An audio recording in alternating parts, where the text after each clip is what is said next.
Halo, selamat datang di video pengantar SNI metode uji TCLP. Metode uji TCLP ini adalah salah satu pengujian yang diperlukan untuk limbah B3, ya, limbah bahan beracun dan berbahaya.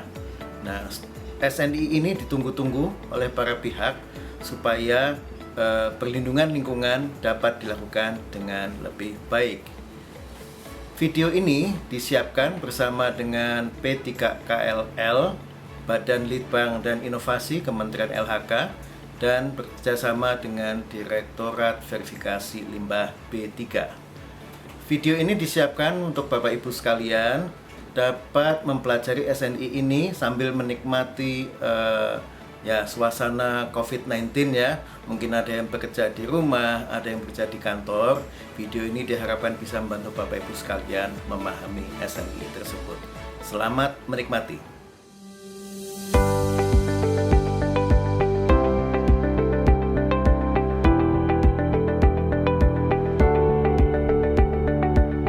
Assalamualaikum warahmatullahi wabarakatuh. Selamat pagi dan salam sejahtera bagi kita semua. Ya, Bapak Ibu sekalian, saat ini kita sedang berada di depan gedung P3KLL, Puslitbang Kualitas dan Laboratorium Lingkungan, Badan Litbang dan Inovasi, Kementerian Lingkungan Hidup dan Kehutanan. Saya Yunespi Sofian selaku konseptor dari SNI 8808 tahun 2019 tentang prosedur pelindian karakteristik beracun atau TCLP. Bagaimana dengan SNI ini? Mari ikuti saya.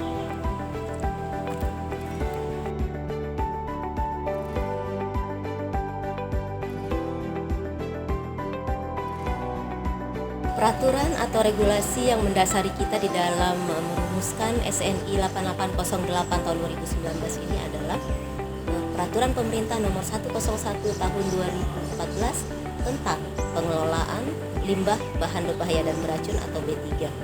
Kemudian adalah Permen LHK Nomor 10 Tahun 2020 tentang tata cara uji karakteristik dan penetapan status limbah bahan berbahaya dan beracun. Permen LHK nomor 10 tahun 2020 ini merupakan pengganti dari Permen LHK nomor 55 tahun 2015. Dengan berlakunya P10 tahun 2020, maka P55 sudah tidak berlaku lagi. Baik, SNI 8808 tahun 2019 ini merupakan metode yang mengacu kepada metode WSCPE 1311 tahun 1992. Prinsip pengujiannya adalah yang pertama, jika contoh uji mengandung persen padatan 100%, maka fase padatnya dapat langsung dilakukan pengukuran pH dan dilakukan ekstraksi dengan asam lemak menggunakan agitator 30 plus minus 2 rpm selama 18 plus minus 2 jam. Yang kedua, contoh uji dengan kandungan padatan kering di atas 0,5%, fase padat disaring kemudian diekstraksi dengan asam lemak. Sedangkan untuk contoh uji dengan kandungan padatan kering kurang dari 0,5%, contoh uji langsung disaring menggunakan alat saring sistem vakum dengan menggunakan kertas saring fiberglass berpori 0,6 sampai 0,8 mikrometer. Filtrat yang dihasilkan dianggap sebagai larutan ekstraksi dan siap untuk dianalisis sesuai dengan parameter dan metode yang diinginkan.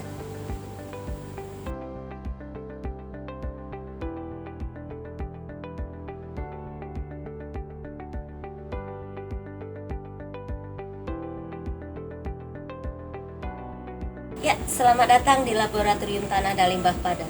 Di laboratorium inilah kami melakukan pengujian TCLP. Seperti apa pengujiannya? Yuk simak video berikut.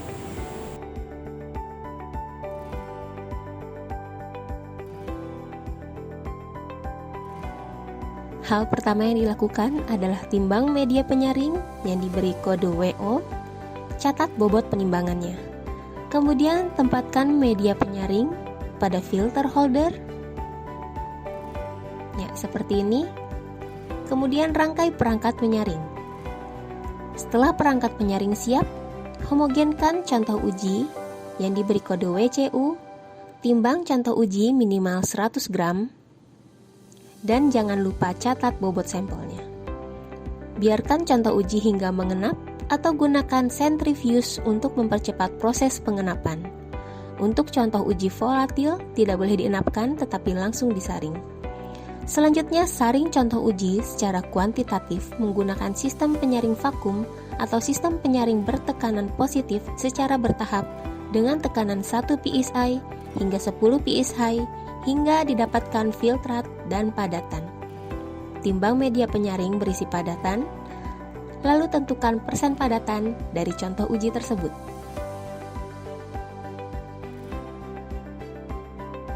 Penentuan pH contoh uji hanya dilakukan untuk pengujian senyawa non-volatil dan semi-volatil. Pertama-tama, tambahkan 96,5 ml air bebas mineral ke dalam 5 gram fasa padat contoh uji. Tutup dengan kaca arloji dan aduk menggunakan magnetic stirrer selama 5 menit. Ukur pH contoh uji. Bila pH contoh uji di bawah 5, catat pH-nya dan ekstrak sampel menggunakan ekstrak 1. Tetapi bila di atas 5 seperti yang ditunjukkan pada video, maka setelah dicatat pH-nya, tambahkan 3,5 ml larutan HCl1N dan panaskan pada suhu 50 derajat Celcius selama 10 menit. Biarkan dingin, lalu ukur kembali pH-nya dan catat di buku kerja. Jika didapatkan nilai pH di atas 5, maka contoh uji diagitasi menggunakan larutan ekstrak 2. Tetapi jika didapatkan nilai pH kurang dari 5, maka menggunakan larutan ekstrak 1. Timbang secara kuantitatif contoh uji. Untuk tahapan ini kami mengambil contoh menggunakan sampel tanah.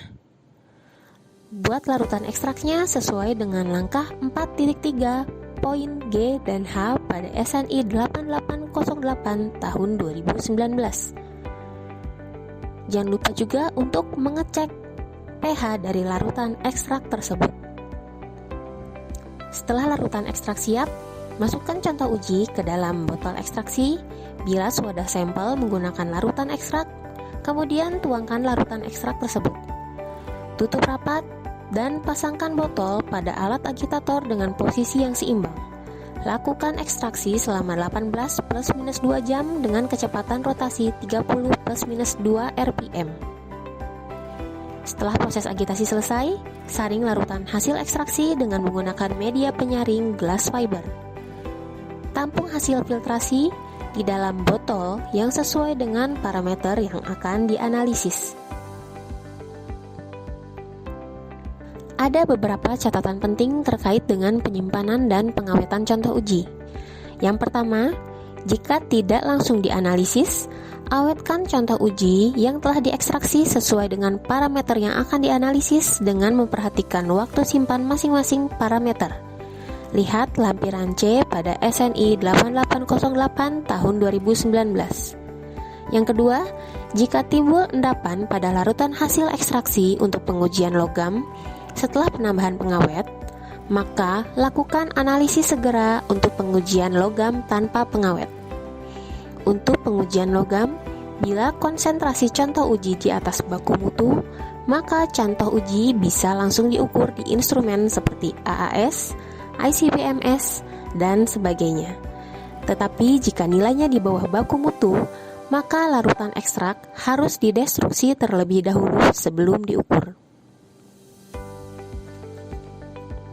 Pasang lempeng penyaring, tempatkan media penyaring glass fiber, dan tutup kembali dengan lempengan penyaring. Masukkan piston dan atur posisinya, pastikan tidak ada celah antara piston dan dasar bejana. Masukkan secara cepat 25 gram contoh uji ke dalam ZHE dan tutup ZHE. Setelah itu, kencangkan. Pasang selang gas pada alat ZHE dan buka aliran gas. Pastikan keran outlet pada bagian atas ZHE dalam posisi terbuka. Bila sudah dialiri gas, regulator akan bergerak. Alirkan gas dengan tekanan yang bertahap hingga filter pertamanya tertekan keluar dan masuk ke dalam siring. Bila sudah, tutup keran outlet dan cabut siring dari ZHE. Langkah selanjutnya adalah memasukkan larutan ekstrak ke dalam ZHE. Cara memasukkan larutan ekstrak dapat menggunakan pompa atau cara lain. Di sini kami menggunakan dispense vessel untuk meminimalisir kontak udara. Caranya adalah masukkan larutan ekstrak ke dalam dispense vessel, tutup dengan rapat, alirkan gas bertekanan dan pastikan tidak ada udara di dalam selang. Bila sudah dipastikan tidak ada udara, pasangkan selang ke saluran inlet pada bagian atas ZAE dan alirkan larutan ekstrak ke dalam ZAE. Bila ZAE sudah terisi penuh, bolak-balikkan ZAE dengan tangan sebanyak 2-3 kali. Pasangkan ZAE dengan seimbang pada alat agitator. Agitasikan dengan kecepatan putaran 30 ± 2 rpm selama 18 ± 2 jam. Bila proses agitasi sudah selesai, lepaskan ZAE dari alat agitator. Hubungkan sumber tekanan dan hubungkan Taylor bag atau gas tight searing pada keran outlet dan tampung cairan hasil ekstraksinya. Bila sudah selesai, lepaskan Taylor bag atau gas tight searing yang berisi filtrat akhir dan cairan hasil ekstraksi harus segera dianalisis. Bila cairan hasil ekstraksi tidak segera dianalisis, simpan pada suhu maksimum 4 derajat Celcius dengan tidak melampaui waktu simpan. Atau lihat pada lampiran C SNI 8808 tahun 2019. Demikianlah serangkaian pengujian TCLP berdasarkan SNI 8808 tahun 2019. Perlu diketahui bahwa uji TCLP ini bukanlah akhir dari pengujian karakteristik 5P3. Masih ada tahapan pengujian yang lainnya, yaitu pengujian total konsentrasi logam berat, uji akut, LD50 dan juga subkronik. Baik, Bapak dan Ibu, semoga tayangan video ini dapat membantu Bapak dan Ibu dalam memahami isi dari SNI 8808 ini. Saya Yunes Sofyan beserta tim perumus dari P3 KLL mengucapkan terima kasih. Semoga SNI ini bermanfaat. Wassalamualaikum warahmatullahi wabarakatuh.